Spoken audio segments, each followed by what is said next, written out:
سورہ یوسف 12واں پارہ آیت نمبر 24۔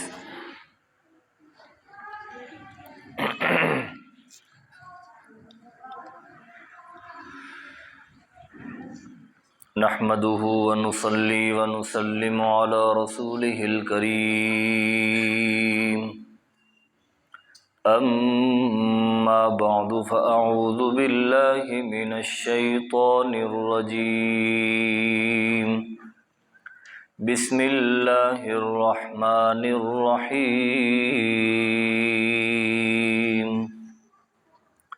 وَلَقَدْ هَمَّتْ بِهِ وَهَمَّ بِهَا لَوْلَا أَن رَّأَىٰ بُرْهَانَ رَبِّهِ كَذَٰلِكَ لِنَصْرِفَ عَنْهُ السُّوءَ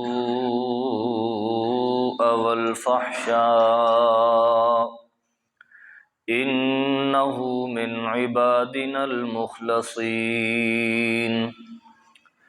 واستبق الباب وقدت قميصه من دبر وألف يا سيدها لدى الباب، قالت ما جزاء من أراد بأهلك سوءا إلا أن يسجن أو عذاب أليم، قال هي راودتني عن نفسي وشهد شاهد من أهلها إن كان قميصه قد من قبل فصدقت وهو من الكاذبين، وإن كان قميصه قد من دبر فكذبت وهو من الصادقين، فلما رأى قميصه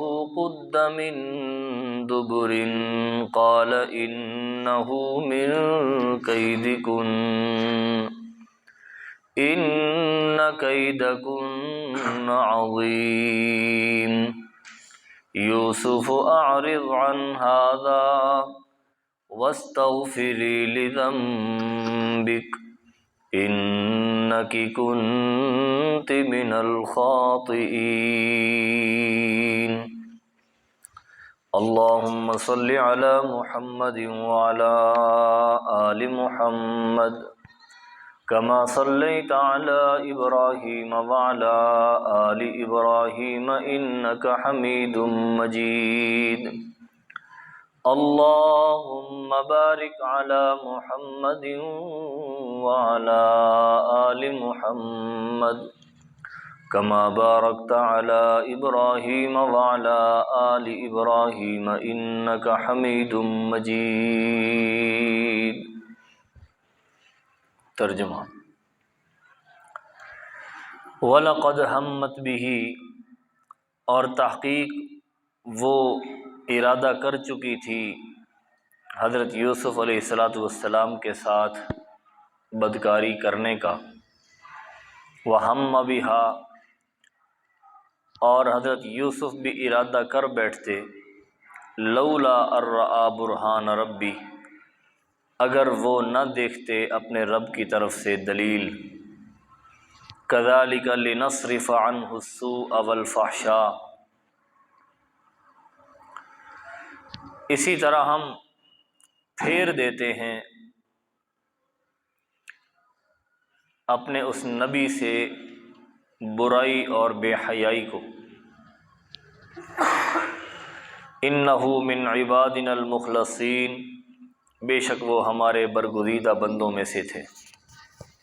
واستبق الباب، چنانچہ وہ دوڑے دروازے کی طرف، وقدت قمیصہ من دبر، اور پھاڑ ڈالا اس عورت نے حضرت یوسف کی قمیض کو پیچھے سے، وَأَلْفَ يَا سَيِّدَهَا لَدَى الْبَابِ، اور پایا دونوں نے اپنے سردار کو دروازے کے پاس۔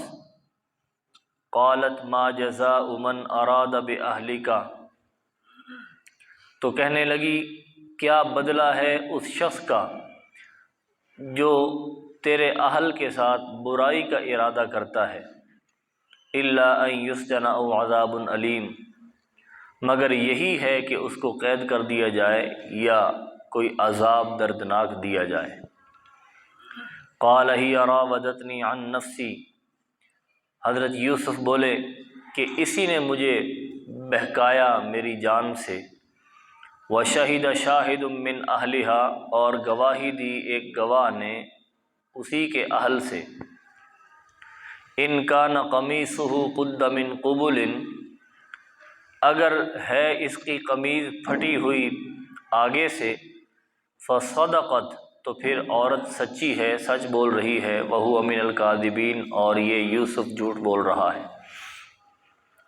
وَإِن كَانَ قَمِيصُهُ قُدَّ مِن دُبُرٍ، اور اگر قمیض پھٹی ہوئی ہے پیچھے سے، فَكَذَبَتْ، تو پھر یہ عورت جھوٹ بول رہی ہے، وَهُوَ مِنَ الصَّادِقِينَ، اور یوسف سچوں میں سے ہے۔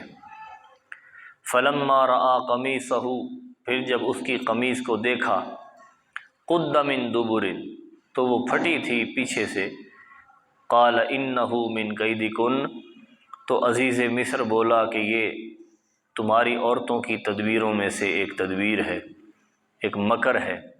ان کیدکن عظیم، اور تمہارے مکر اور فریب بہت بڑے ہیں۔ یوسف اعرض عن ھذا، اے یوسف جانے دو اس بات کو، واستغفری لذنبک، اور اپنی بیوی سے بولا معافی مانگ تو اپنے گناہ کی، انکی کنت من الخاطئین، بے شک تو ہی خطا کار ہے۔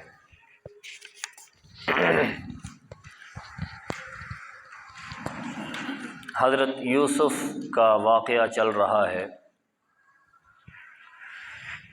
اس سے پچھلی آیات میں اس کی ابتدا کا ذکر تھا کہ وہ حضرت یوسف علیہ السلام پر فریفتہ ہوئی اور وہ بند کمروں میں لے گئی اور دروازے کے تالے لگاتی گئی۔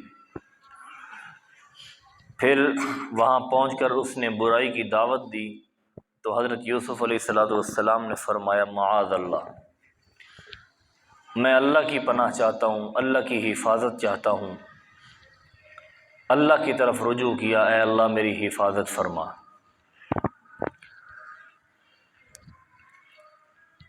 چنانچہ وہ تو لے کر ہی اسی نیت سے گئی تھی، اس کا پختہ ارادہ تھا برائی کا، اس لیے قرآن نے عورت کے لیے جو لفظ بولا اس کے ساتھ لقد کا لفظ لگایا، لقد ہمت بھی۔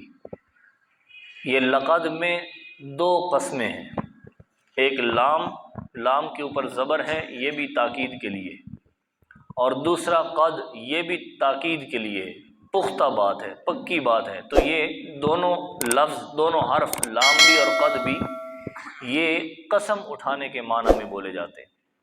جب دونوں حرف تاکید کے اکٹھے ہو جائیں، پکی بات ہے، پختہ بات ہے، تو کیا مطلب؟ قسم ہے اس بات پر کہ وہ عورت پختہ ارادہ کر چکی تھی۔ لیکن حضرت یوسف علیہ السلام کے لیے جو لفظ بولا گیا وہاں پہ لقد نہیں ہے بلکہ ہم بہا ہے۔ ہم کا معنی ایک تو پختہ ارادہ کرنا بھی ہوتا ہے، اور دوسرا معنی اس کا دل میں خیال کا آ جانا، وسوسے کا آ جانا، یہ بھی ہوتا ہے۔ تو پختہ ارادہ کرنا یہ تو گناہ ہے،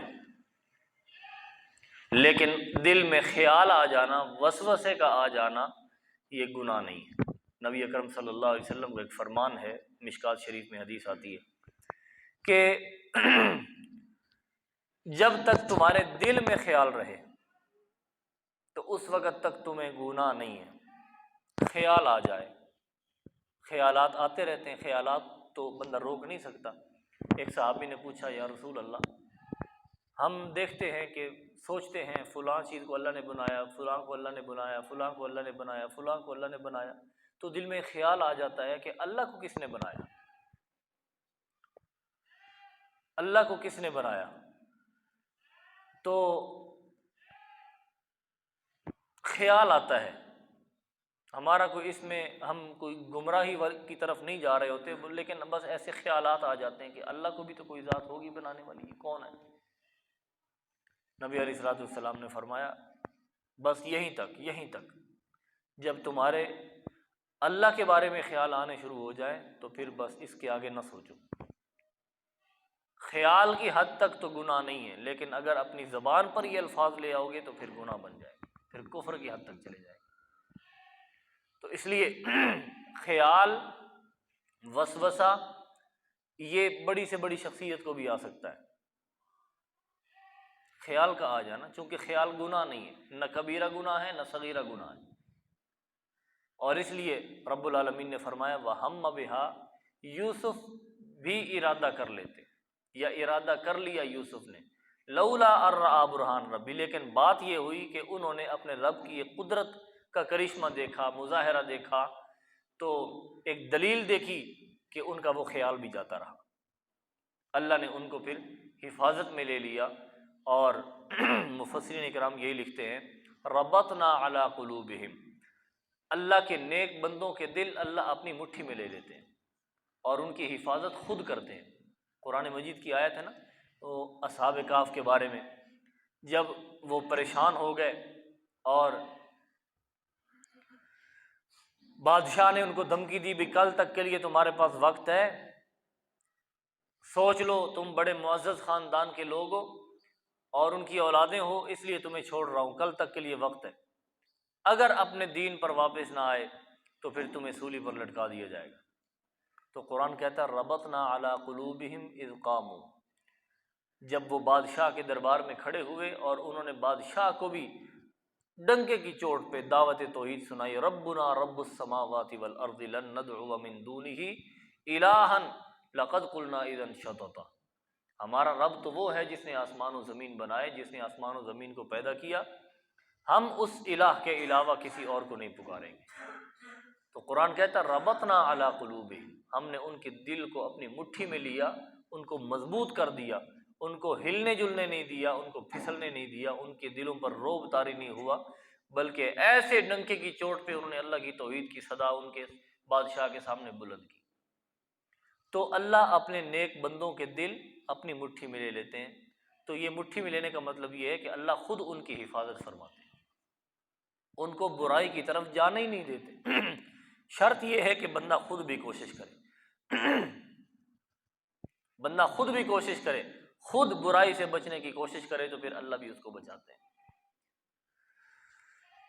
تو ایک تو وہی بات ہے جو کل کے درس میں نے یہ بات عرض کی، بعض مفسرین کرام لکھتے ہیں کہ وہ زلیخا نے اپنے بت کے اوپر پردہ ڈالا، حضرت یوسف علیہ السلام نے پوچھا یہ کیوں ڈال رہی ہے، تو اس نے کہا کہ یہ میرا معبود ہے تو مجھے شرم آتی ہے کہ میں اس کے سامنے بدکاری کروں۔ تو حضرت یوسف علیہ السلام نے فرمایا اگر تجھے اس لاشعور معبود جو تیرے نزدیک معبود ہے، حقیقت میں اس کی کوئی معبودیت نہیں ہے اور نہ دیکھ سکتا ہے، نہ سن سکتا ہے، نہ بول سکتا ہے، نہ کوئی اس کے اندر کوئی اور حص ہے، تو جب اس سے تجھے حیا اور شرم آ رہی ہے تو میرا معبود حقیقی تو پردوں کا بھی محتاج نہیں ہے، وہ تو پردوں کے اندر سے بھی دیکھتا ہے، تو میں کیوں اس سے حیا نہ کروں۔ تو یہ وہ دلیل تھی جس کی وجہ سے اللہ تبارک و تعالیٰ نے ان کو مزید بچایا۔ بعض مفسرین کرام لکھتے ہیں کہ یہاں پہ اللہ تبارک و تعالیٰ نے اپنی قدرت سے، یہ معجزہ تھا ان کا حضرت یوسف علیہ السلام کا، کہ اپنے یعقوب علیہ السلام کی شکل ان کے سامنے کر دی اور وہ ان کو اشاروں سے روک رہے تھے کہ اس گناہ کے قریب نہ جانا، اس بدکاری کے قریب نہ جانا۔ بعض مفسرین کرام نے کچھ لکھا، بعض نے بہرحال یہ ساری باتیں یہ کہی جا سکتی ہیں کہ یہاں پہ رب العالمین نے کسی خاص دلیل کا تذکرہ نہیں فرمایا، بس مطلق دلیل کا تذکرہ ہے اور وہ کوئی بھی ہو سکتی ہے۔ تو حضرت شیخ القرآن مولانا غلام اللہ خان رحمہ اللہ تعالیٰ نے حضرت مولانا حسین علی الوانی، وہاں بچرا کے بہت بڑے مفسر، ہماری جماعت اشاعت التوحید و سنت کے بانیوں میں سے، بلکہ بانی ہیں، مفتی رشید احمد صاحب گنگوہی کے مایہ ناز شاگرد ہیں، تو وہ فرماتے ہیں کہ یہاں پہ وہی معنی مراد ہے، دلیل یہاں سے وہ مراد ہے کہ اللہ نے ان کے دل کو اپنی مٹھی میں لیا، اللہ نے خود ان کی حفاظت فرمائی۔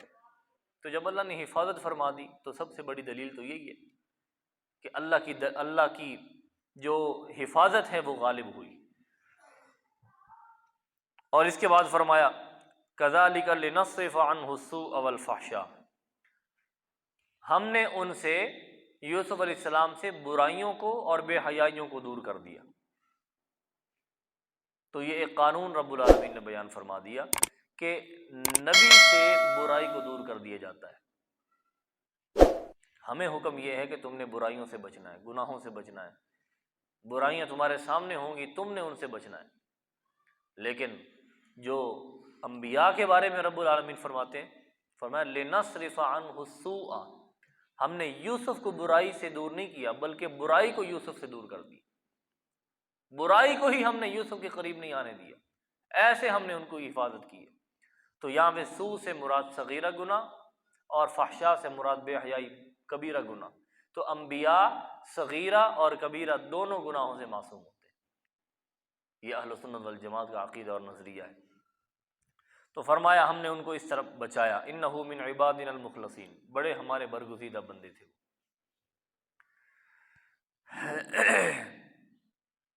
چنانچہ اللہ نے ان کے دل میں یہ بات ڈالی، نکلو یہاں سے، بھاگو یہاں سے۔ بھاگے، دروازے کی طرف دوڑے، دروازے کھلتے چلے گئے، تالے لگے ہوئے ہیں، کنڈے لگے ہوئے ہیں۔ لیکن جب اللہ تبارک و تعالی کی طرف کوئی بندہ رجوع کرتا ہے، اللہ کی طرف رجوع کرتا ہے، اپنے آپ کو بچانے کے لیے اللہ سے درخواست کرتا ہے، تو پھر اللہ اس کو بے یار و مددگار نہیں چھوڑتے، بلکہ اللہ اس کی حفاظت خود فرماتے ہیں اور اس کو بچانے کے اسباب بھی خود پیدا فرما دیتے ہیں۔ اللہ نے انسان کو حکم تو دیا ہے کہ گناہوں سے بچنا، برائیوں سے بچنا۔ جب بندہ بچنے کی کوشش کرتا ہے تو پھر اللہ اس کے لیے راستے بھی خود آسان فرماتے ہیں۔ اور ایک مقام پہ رب العالمین نے فرمایا وَمَن يَتَّقِ اللَّهَ يَجْعَل لَّهُ مَخْرَجًا، جو اللہ سے ڈرتا ہے، تقوی اختیار کرتا ہے، اپنے آپ کو بچانے کی کوشش کرتا ہے، يَجْعَل لَّهُ مَخْرَجًا، پھر اللہ بھی اس کے لیے راہیں کھول دیتے ہیں، اللہ بھی اس کو نکلنے کا راستہ دے دیتے ہیں، بھی نکل یہاں سے، بچ یہاں سے، اور اس کے لیے راستے خود بنا دیتے ہیں، جیسے حضرت یوسف علیہ السلام کے لیے بنائے۔ دوڑے، دروازے کھلتے جا رہے ہیں۔ جب باہر حویلی کے دروازے پر پہنچے، پیچھے سے یہ بھی بھاگ رہی ہے پکڑنے کے لیے کہ میرا راز آؤٹ نہ ہو جائے، میرا راز فاش نہ ہو جائے۔ ہاتھ پڑا پچھلے یہ کرتے پر، زور سے جب کھینچا، حضرت یوسف علیہ السلام آگے کی طرف جا رہے ہیں، اس نے پیچھے کی طرف کھینچا، کرتا پھٹ گیا۔ اللہ اکبر۔ مفسرین اکرام نے یہاں پہ بڑی خوبصورت بات لکھی، فرماتے ہیں کہ اللہ تو اپنے نبیوں کی عصمت کی اس انداز سے حفاظت فرماتے ہیں کہ گناہ تو گناہ رہا، اگر کوئی بد کردار اور کوئی بدکارہ عورت پیغمبر کے کرتے پر ہاتھ ڈالے تو اللہ اس بد کردار عورت کے ہاتھ میں جو کپڑا آیا ہے اس کو بھی اپنے پیغمبر کے وجود کے ساتھ نہیں رہنے دیتے۔ بات سمجھ آئی؟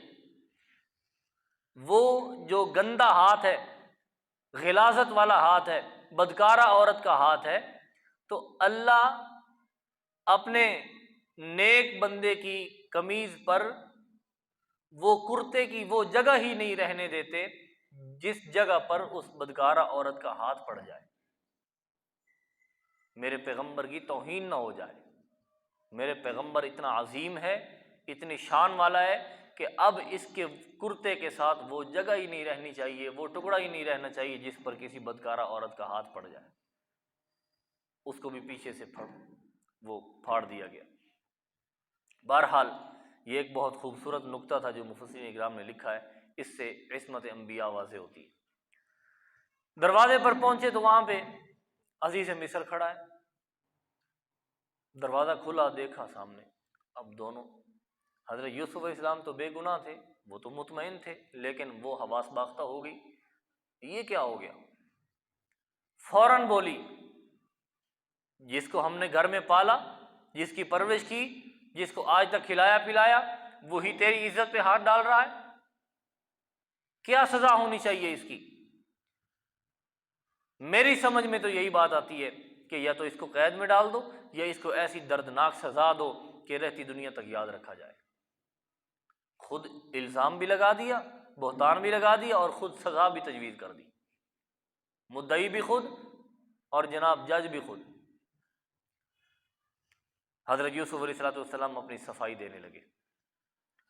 مفسرین کرام لکھتے ہیں کہ اگر کسی نیک بندے پر یا کسی انسان پر کوئی تہمت لگ جائے تو وہ ایسے ہی خاموش نہ کھڑا رہے کہ کوئی نہیں، یہ اللہ کی طرف سے آ گئی ہے تو اب اس کو برداشت کرو، نہ، بلکہ اپنی صفائی میں بیان کرو، اپنی صفائی دو، جس طرح حضرت یوسف علیہ السلام نے صفائی دی۔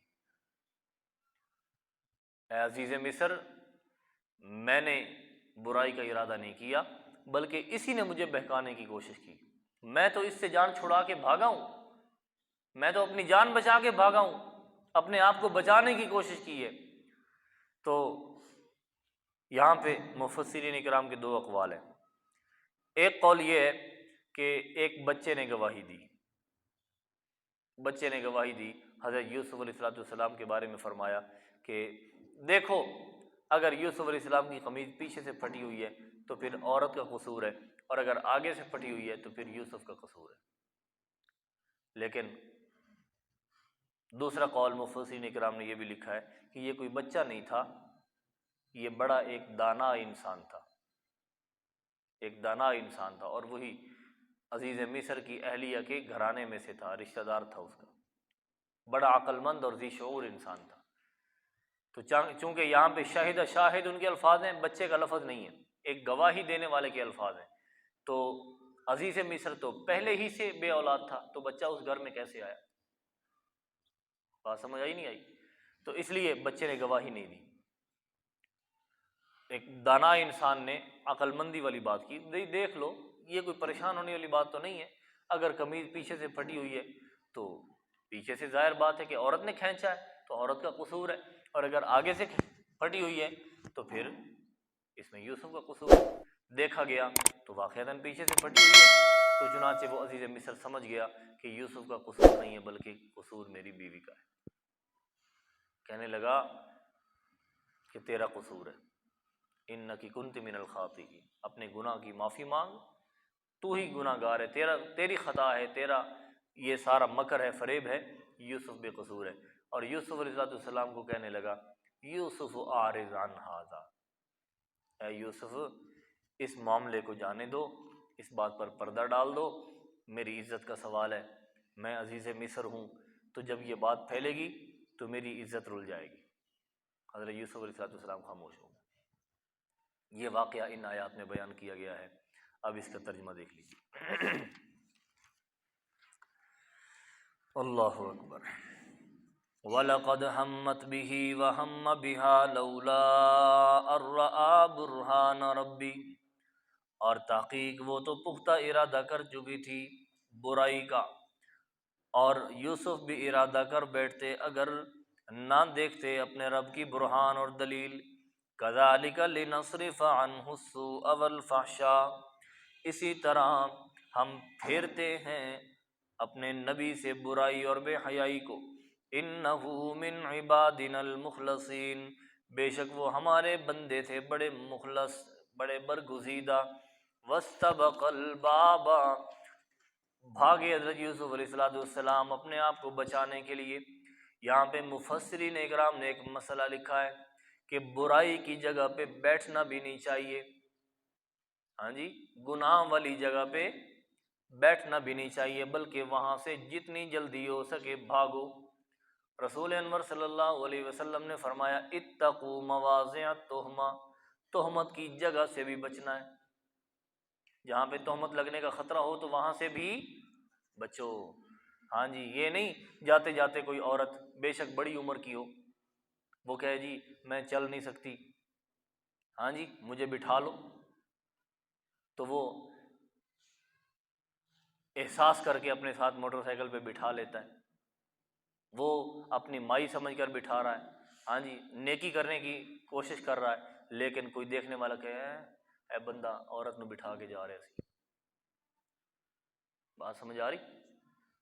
تو اس لیے نبی علیہ السلام نے فرمایا اتقوا مواضع التہمہ، تہمت کی جگہ سے بھی بچو۔ اگر تم گھر میں اکیلے ہو تو کوئی آپ کے گھر میں کوئی عورت مہمان آ گئی ہے، یا کوئی کسی کا پوچھنے کے لیے آ گئی ہے، تمہارے گھر والی کا پوچھنے کے لیے آ گئی ہے، تو اس کو گھر میں داخل نہ ہونے دو۔ کیوں؟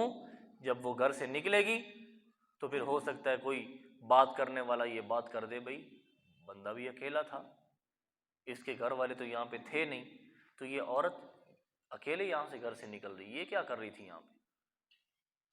بات سمجھ آ گئی؟ ہاں جی۔ تو اسی طرح کا ایک واقعہ نبی علیہ الصلوۃ والسلام کا بھی ہے۔ مسجد نبوی سے باہر نکلے نا تو آپ نے اپنی بیوی سے ملاقات کی، تو بیوی سے جب ملاقات کی نا تو ایک صحابی دیکھ رہے تھے، وہ عورت بیوی چلی گئی، نبی علیہ السلام نے اپنے صحابی کو بلایا، بلا کے فرمایا یہ میری فلاں بیوی تھی، یہ میری فلاں بیوی تھی، میں اس کے ساتھ فلاں بات کر رہا تھا۔ تو کہنے لگے یا رسول اللہ، ہم اور آپ کے اوپر اس طرح کا شک کریں یا خیال کریں؟ نبی اسلام نے فرمایا نہیں، آپ کو مجھ پہ شک نہیں ہو سکتا، لیکن شیطان انسان کا دشمن ہے۔ بات سمجھ آ رہی ہے نہیں آ رہی؟ شیطان انسان کا دشمن ہے۔ تو کتنے حساس تھے نبی علیہ السلام اس معاملے میں کہ کوئی یہ خیال نہ کرے کہ اکیلے بندے کے ساتھ یہ فلاں عورت مل رہی تھی، یہ پتہ نہیں کون تھی، کیا کر رہی تھی، کسی کے دل میں خیال جا سکتا ہے۔ آج کل تو پھر فتنے کا دور ہے، کوئی عورت مسئلہ پوچھنے بھی آ جائے مولوی صاحب سے تو کہیں گے ہاں یہ مولوی صاحب کے پاس کیا کر رہی تھی۔ سمجھ آ رہی؟ تو بہرحال جس حد تک ممکن ہو بچنا چاہیے۔ آج پیر خانے بنے ہوئے ہیں، تعویذ خانے بنے ہوئے ہیں، اور مرد اکیلا بیٹھا ہے، پیر صاحب اکیلے بیٹھے ہیں، عورتوں کی قطاریں لگی ہوئی ہیں، اکیلی عورت بھی آ رہی ہے، جم گھٹا بھی آ رہا ہے، تو وہیں پہ انہی لوگوں پہ بدنامیاں لگتی ہیں، انہی لوگوں پہ بدنامیاں لگتی ہیں جو اس کاروبار کے اندر مبتلا ہوتے ہیں۔ ہے یا نہیں ایسے؟ اور جی فلاں پیر صاحب پکڑے گئے جی، بدنام ہو گئے جی، وہ اکیلے عورت کے پاس بیٹھے ہوئے تھے۔ تو اس لیے نبی علیہ السلام کا جو فرمان ہے نا وہ بہت ہی قیمتی فرمان ہے۔ آپ نے فرمایا اتقوا مواضع التہمہ، تہمت کی جگہ سے بھی بچو۔ ہاں جی، تو جو گناہ کا اڈا ہو، جہاں پہ گناہ ہوتا ہو تو وہاں پہ جانا ہی نہیں چاہیے، اس کے ہٹ کے وہاں سے گزرو۔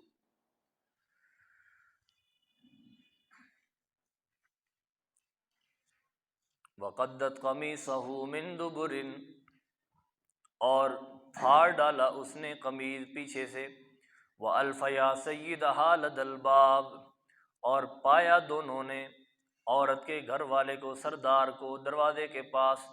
قالت ما جزاء من اراد بأهلك سوءا، تو وہ فوراً بول پڑی کیا بدلہ ہے، اللہ اکبر، کوئی بدلہ نہیں ہے، کوئی اور جزا نہیں ہے اس بندے کی جو تیرے اہل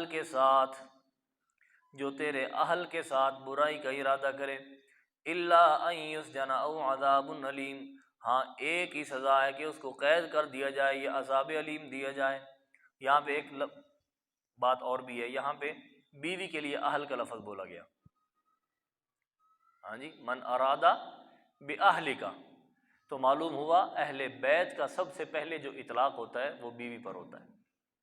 بیویوں کو نکال دو اور بچوں کو درمیان میں لے آؤ، داماد کو درمیان میں لے آؤ، بلا شبہ وہ بھی اہل بیت میں شامل ہیں، بیویاں، بچے، بیٹیاں، بیٹے، داماد، وہ بھی اہل بیت میں شامل ہیں، لیکن یہ بیٹیاں اور بیٹے پیدا کس سے ہوتے ہیں؟ کیوں جی؟ بیویوں سے ہوتے ہیں نا، تو بیویوں کو اہل بیت سے نکال کر بچوں کو درمیان میں لے آ جائے تو یہ بھی درست ہے۔ میرا اشارہ سمجھ گئے یا نہیں سمجھے؟ کیوں؟ آج ہمارے اندر ایک طبقہ ایسا ہے نا جو نبی اکرم صلی اللہ علیہ وسلم کی بیویوں کو اہل بیت سے نکالتا ہے، اور صرف حضرت فاطمہ کو، حضرت حسن کو، حضرت حسین کو، حضرت علی کو اہل بیت میں شامل کرتا ہے۔ باقی بیٹیاں بھی گئیں، بیٹیوں کو تو ویسے ہی انکار کر دیتے ہیں، اور باقی داماد بھی گئے اور ساری بیویاں بھی گئیں۔ حضرت خدیجہ بھی اہل بیت میں نہیں ہے، حضرت عائشہ بھی نہیں ہے، حضرت حفصہ بھی نہیں ہے، ام حبیبہ بھی نہیں ہے، یہ ساری بیویاں جو ہیں یہ ساری نکال دیں، یہ اہل بیت میں شامل نہیں۔ لیکن قرآن کا انداز کیا ہے؟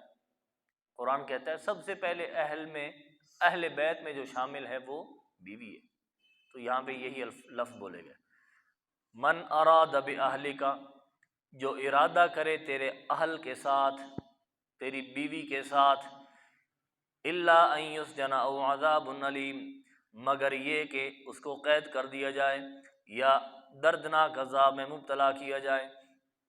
قال ہی راودتنی عن نفسی، حضرت یوسف علیہ السلام نے فرمایا اسی نے مجھے بہکایا میری جان سے۔ وشہد شاہد من اہلہا، ایک گواہی دینے والے نے اسی عورت کے خاندان میں سے گواہی دی۔ ان کان قمیصہ قد من قبل، اگر قمیض پیچھے سے آگے سے پھٹی ہوئی ہے، فصدقت وہو من الکاذبین، تو عورت سچ بول رہی ہے اور یوسف جھوٹوں میں سے ہے۔ وَإِن كَانَ قَمِيصُهُ قُدَّ مِن دُبُرٍ، اور اگر اس کی قمیض پھٹی ہوئی ہے پیچھے سے تو پھر فَكَذَبَتْ، پھر عورت جھوٹ بول رہی ہے، وَهُوَ مِنَ الصَّادِقِينَ، اور یوسف سچوں میں سے ہے۔ فَلَمَّا رَأَىٰ قَمِيصَهُ، پھر جب قمیض کو دیکھا، قُدَّ مِن دُبُرٍ، تو پھٹی ہوئی تھی پیچھے سے، قَالَ إِنَّهُ مِن كَيْدِكُنَّ، تو عزیز مصر کہنے لگا یہ تیری ہی شرارت ہے، یہ تیرا ہی مکر اور فریب ہے۔ ان کیدکن عظیم، کیونکہ تمہارے مکر بہت بڑے ہوتے ہیں، عورتوں کے مکر بڑے ہوتے ہیں، بڑی فریبی ہوتی ہیں عورتیں۔ اللہ حفاظت فرمائے۔ یوسف اعرض عن ھذا، اے یوسف تو اس بات کو چھوڑ دے، اعراض کر۔ واستغفری لذنبک، اور بیوی سے بولا اپنے گناہ کی معافی مانگ۔ انکی کنت من الخاطئین، بے شک تو ہی خطا کار ہے، گناہ گار ہے۔